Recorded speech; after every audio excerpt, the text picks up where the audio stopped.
Here are a few of the worst scams still out there.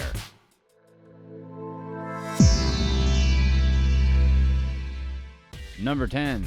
Real televangelists. On any given Sunday morning, you can turn on the TV to find a number of different televangelists preaching the gospel. More importantly, they're asking you to give back to God with your money. Is there one televangelist out there that's not living rich? Without a doubt, one of the biggest televangelists out there is Kenneth Copeland, along with his wife, Gloria Copeland. Together, this unsavory pair of supposed Christians have extracted millions of dollars from their international congregation. Currently, it's a tough time for most people in the US and around the world in general because people haven't been working. This couple told their followers that losing their jobs just because of what was going on was no excuse to not donate to the church.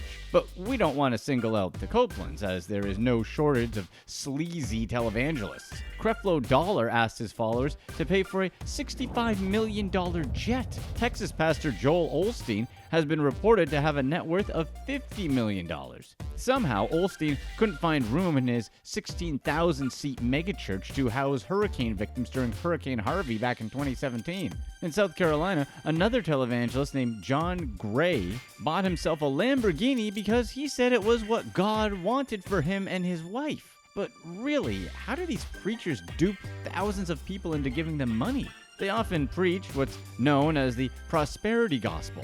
That's a doctrine that claims that if you give to God, you'll also receive blessings from God. Obviously, these guys are the ones that reap from that benefit, and they're fleecing their sheep. Number 9. Fake IRS agent. Tax season can be stressful enough without an army of scammers trying to swindle you out of your tax returns. One of the most common scams that people fall for involves fake IRS agents attempting to steal sensitive information from people like you and me. These scammers pose as real IRS agents by forging badge numbers or even giving real numbers to appear legitimate.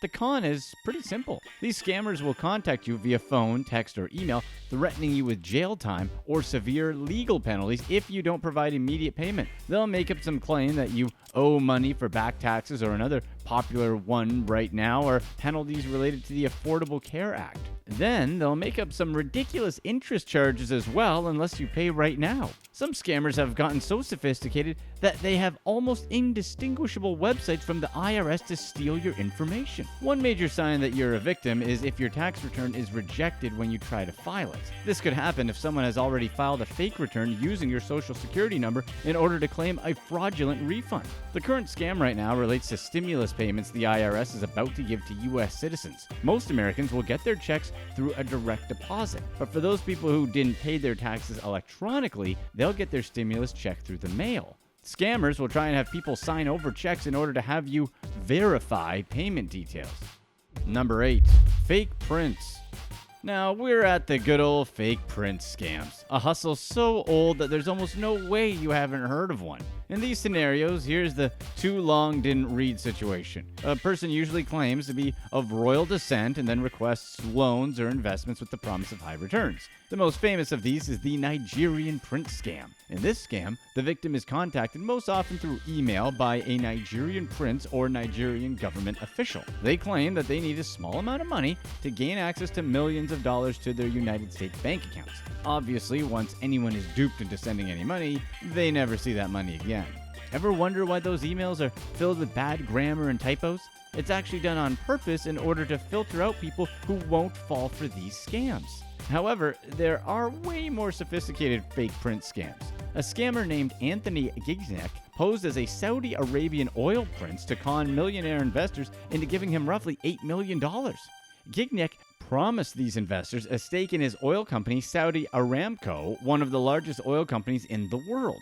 Who wouldn't want in on that oil money? Saudi Aramco eventually did go public in December 2019 at a valuation of over $1.8 trillion, making it the world's most valuable public company. These investors were led to believe that they would receive a discount on shares of the company prior to the initial public offering. Gignac then used these multi-million-dollar investments to reinforce his fake stature as a prince. He would often stay in luxury hotels and drive exotic cars to lead people to believe that he was in fact as wealthy as he claimed.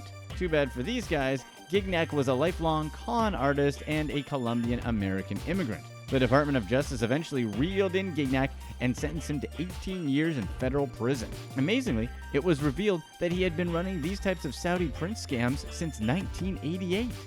Number 7. Fake debt. Earlier we mentioned fake IRS scams. Similar to these scams are fake debt collection scams. These con artists use almost identical tactics to separate hardworking innocent people out of their hard-earned money. It's common knowledge that credit card companies hire third-party debt collectors to handle overdue and closed accounts. Scammers use this to their advantage by posing as collection companies to get your payment information. These scams are all over the place. Here are a few telltale signs that you're talking to a con artist rather than a legitimate company. More than likely, these scammers will threaten you with jail time or further financial penalties for not settling the debt immediately. They'll also withhold vital information, such as the name of the original creditor. Real debt collectors are legally obligated to disclose this information to you. If they refuse to do so, or you don't recognize the original creditor, then you're likely speaking to a scammer. One of the most common forms of payment will be a prepaid debit card or a money transfer. Legitimate debt collection companies would never ask you to pay this way. One of the dirty tactics that these swindlers employ is the threat of harassing close friends and family members. But some less than reputable debt collection companies have been accused of using these tactics. But realistically, if some debt collector makes these threats, they're most likely a scammer. Number 6. Fake tech support.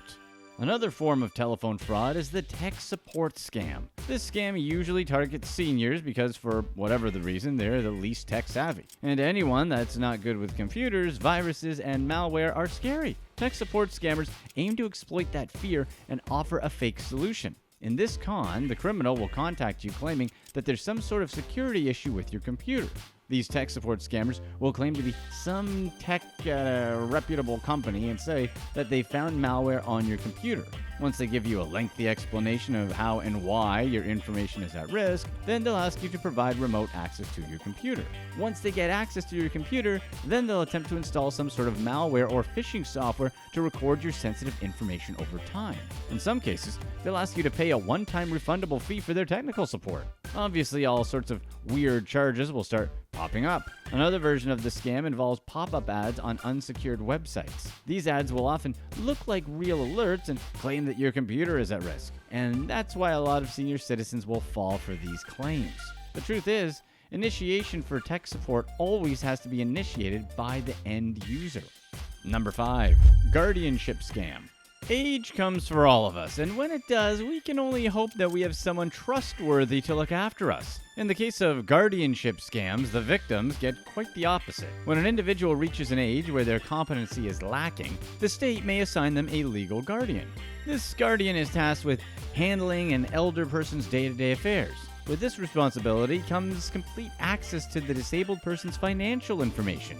The guardian is supposed to use this power to do such things as paying bills and expenses. But with that much power over someone that doesn't know what's going on, corruption comes easy.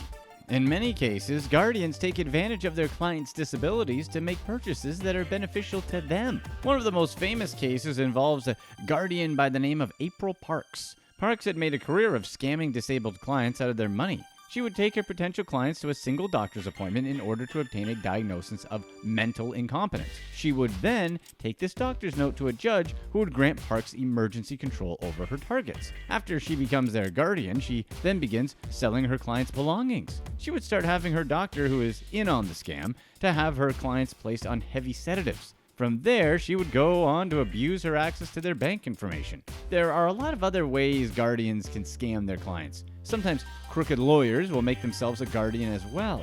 In one particular case, a lawyer guardian once took a birthday cake to one of his clients, and he charged her $850 for that visit. On another occasion, he later took her out for ice cream, and he charged her $1,275 for a single cone. At least for the case involving April Parks, there's a happy result. She pleaded guilty in court, and she was sentenced to serve 16 to 40 years in prison and pay more than $500,000 in restitution. Maybe she'll attempt an escape, kind of like those guys from Alcatraz. Find out more about their escape here. Number 4. Fake romance. Romance scams are one of scammers' favorites. That's because for some guys, no matter how unlikely the situation is, when they get female attention, they don't think with their right head. Let's take Tinder, for example. This con is simple enough, but you'd be surprised at how many guys get duped into it. Fake accounts will often start with a friendly conversation at first. After a few responses, a bot will attempt to direct you to a third-party website outside of the app. Obviously, these are just a ploy to get credit card information, and for one reason or another, guys will do it just for some pictures. Sometimes it is a real girl with PayPal or Venmo info, and then they just stop responding or just unmatch. Another tactic is just flat-out blackmail. The user will engage in a conversation with you in an attempt to get, let's just call them, extra personal photos of you. Once they have these photos of you in compromising positions, they'll then threaten to use it against you. For example, they may threaten to send those photos to your employer or your friends if they don't receive immediate payment. Yeah, let's not get in that situation. Number 3, fake monks. When you think of a Buddhist monk, the words virtuous and honorable might come to mind. But as with any religion, there are going to be a few scam artists in the bunch. And this guy is definitely someone that you don't want to let into your temple. How many monks do you know fly in private jets, sporting a Louis Vuitton bag, wireless headphones, as well as a pair of what looks to be designer sunglasses? If you see any monks doing this, you know they're definitely scam artists. These guys show up on YouTube, and their video gained so much notoriety that the Thailand Department of Special Investigations and the Office of National Buddhism opened an inquiry into their lavish lifestyle. People posing as monks in order to scam people out of money is a big thing in Asia. The results of the department's investigation would stun the entire Buddhist community. These guys became the center of a money laundering investigation, which revealed that one of them was accepting public donations through 41 different bank accounts. One of them was also married. That's obviously a direct violation of being a monk. All monks are required to take a vow of celibacy while being part of the community. And if that wasn't enough, they also found him having affairs with 7 other women. The lead investigator went on to claim that this guy named Pu Nenkem owned 13 cars and motorbikes along with 2 houses. And it was all paid for with misappropriated funds. Pu Nenkem fled to Europe and was on the run for 3 years before he was finally apprehended in the US in 2016. Number 2, COVID scams. Currently, one of the worst scams possible is someone posing as a healthcare professional doing fake COVID testing. Scammers are charging as much as $240 for a test that doesn't give any actual results, and they're stealing personal information such as social security numbers and credit card numbers.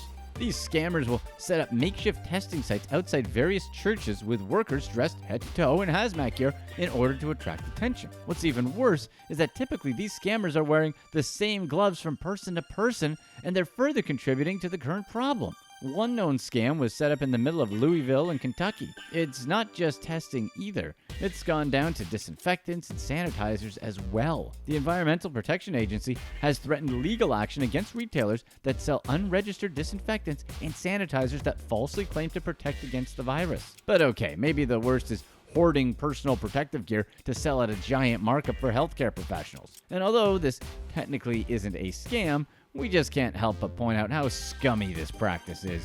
Does it get any lower to intentionally hoard and raise prices astronomically for essential items healthcare professionals need in order to perform their jobs during a time of crisis?